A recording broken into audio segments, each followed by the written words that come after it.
ناسینی عەبدوڕەزاق بەدرخان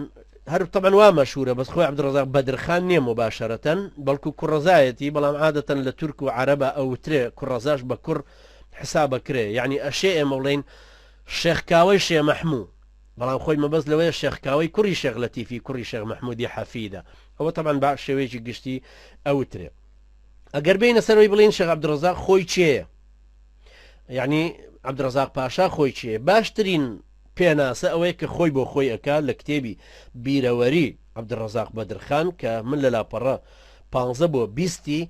لە بەردەستمایە بەم شێوەیە کە ئەڵێ من ناوم عەبدوڕەزاقی طبعا من لە عەرەبیەکەوە ئێستا مباشر تەرجمە یەکەمەوە من بە عەرەبی لە بەردەستمایە ئەڵێ من عەبدوڕەزاقی کوڕی نەجیب پاشای کوڕی بەدرخانم عمرم 46 ساڵە ویستم بچم بۆ پاریس دوایەوەی کە فێری زمانی فەڕەنسی بووم لە ئەستەمبول بەڵام سوڵتان عەبدولحەمید نەیهێشت چونکە ئەو نایەوێ هیچ یەکێک لە کوڕ و کوڕەزاکانی بەدرخان بچنە ئەوروپا بۆ ئەوەی چاوکراوە نەبن یان ناو دەرنەکەن بەڵام دوایی من لە خارجەی تورکیا تعین کرام و وعدی ئەوەی پێدام کە بمنێرێ لە دەرەوە کار بکەم و فعلەن وابوو دوای 3 ساڵ چوومە پترۆسبۆرگ کە طبعا پایتەختێ و کاتی رووسیا بوو لەوێ بووم بە سکرتێری سێمی سەفارەتی عوسمانی لەوێ پاش ساڵێک خزمەت بردیانمەوە کردیانم بە سکرتێری دووەم لە سەفارەتی عوسمانی لە تاران و هەروەها باسێکی خۆی لەو بابەتانەوە ئەکاتەوە کە ئیتر چۆن محاولەی ئەوە کرا خۆی هەوڵیدا کە بێ بۆ تەفلیس لە یاریڤان بژی کە نزیکی کوردستان بێ ئەم طبعا نامەکەی کە نووسیوە سەرەتا ئاماژەم بەوە نەکرد ئەمە نامەیەکێتی نووسیوێتی لە ساڵی 1910 نووسیوێتی بۆ جاریکۆف کە سەفیری ڕووسی بوو لە ئەستەمبول کە داوای ئەوە ئەکات جنسەی ڕووسی بدەنێ و ڕێی بدەن بچێ لە تەفلیس لە ژێر سێبەری ڕووسەکانە دانیشێ دوای باسی خۆی کاتەوە ئەڵێ من لە لای سوڵتان مامەوە من دوایی ڕۆیشتم دوایەوەی لە سەفارەتی تارانیش ڕۆیشتم بڕیارمدا خۆم بڕۆمە دەرەوە چوون بۆ بەریتانیا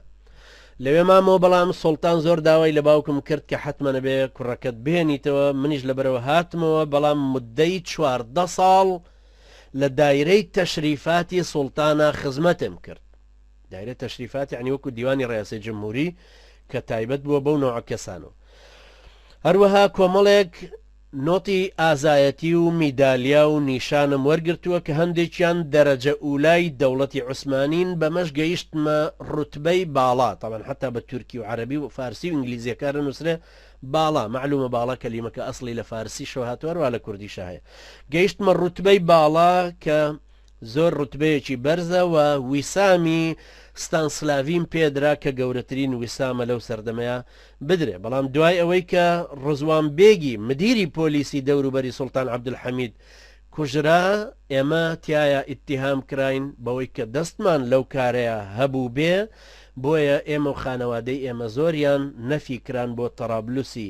غەرب طبعا یعنی لیبیا دوایەوە کە ناونرا لیبیاوانە بۆ تەرابلوسی لیبیا و ئێمە لەوێ ماینەوە ماوەیەکیش من لە سجن نابووم بەڵام من ئێستا کە هاتوومەتەوە دەرەوە بەڕاستی نامەوێ هەرچەندە ئیتیحادیەکان ئەیانەوێ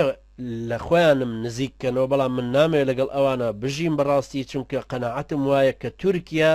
بە هیچ شێوەیەک نەبووە من نەبوو ئەمیرە کوردەکان ناشێ بیکەن بە وڵات بۆیە داوا لە بەڕێستانەکەم کە وەکو یەکێک لە ڕێعایای ڕووسی هاوڵاتیانی ڕووسی قبولم بفەرمونون و لە سەفارەتی ڕووسیەوە پێناسەم وەربگرن و من ئامادەشم کە خزمەت بە وڵاتی خۆم ڕووسیا بەو پەڕی دڵسۆزیەوە بکەم و هیوادارم کە ڕێگاشم بدەن بچمە تەفلیس ئەمە لە لاپەڕی 15 بۆ 20 کتێبەکەی خۆی کە بە ناوی بیرەوەریەکانی عەبدوڕەزاق بەدرخانە تیایدا نووسراوە